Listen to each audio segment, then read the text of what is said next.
Deep in the woods hides an elusive amphibian. Only question is, can I catch it?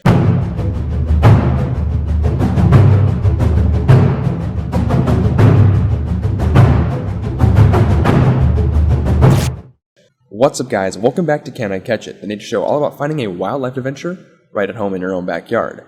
Do you have a taste for adventure like exploring? Subscribe to my channel and come with me as I explore my wild backyard. So today, we're heading out into the deep woods. The trail building project has been going really well, until we hit a roadblock. Literally. A giant tree is in the way, and there's no easy way around it. It's too big to easily climb over, so we're gonna have to bring out some of the big guns to get through it. Typically when building the trails, we stick to garden shears, a machete, and a push mower to minimize habitat damage around the trails.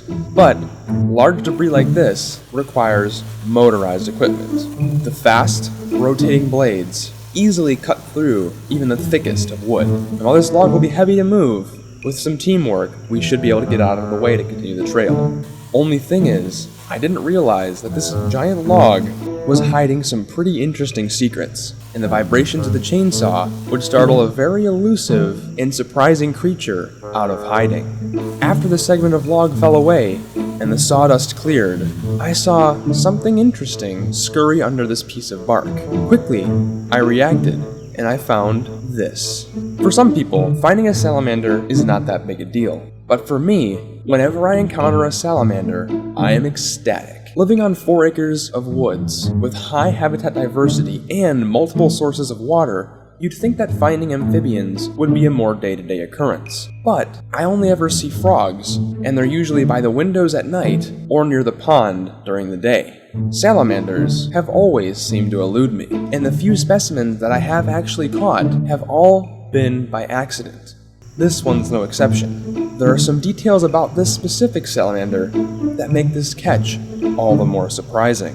I did some research online to identify it, and I found that this is the southern two-line salamander, a species that is normally only active in late winter or early spring, which is their breeding season. So why is this one out in the dead of summer, which in North Carolina is obnoxiously hot? Even more interesting, the nearest source of water, the swampy area that we found the crayfish in a previous episode, is a significant distance away.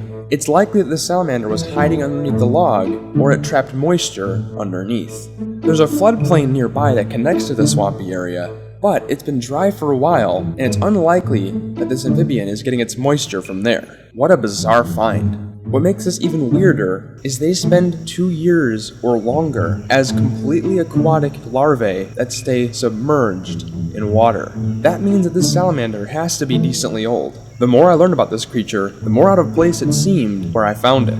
Even after living here 6 years, it seems that I don't know quite as much about my backyard as I thought I did.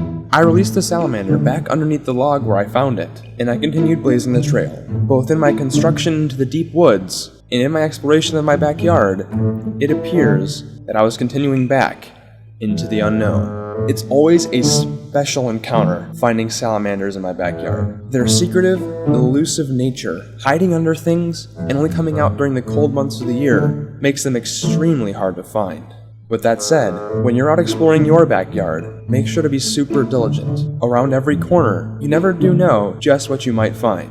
With that said, guys, I hope to see you guys again next week for another episode. But until then, don't forget to get outside and find your own adventure.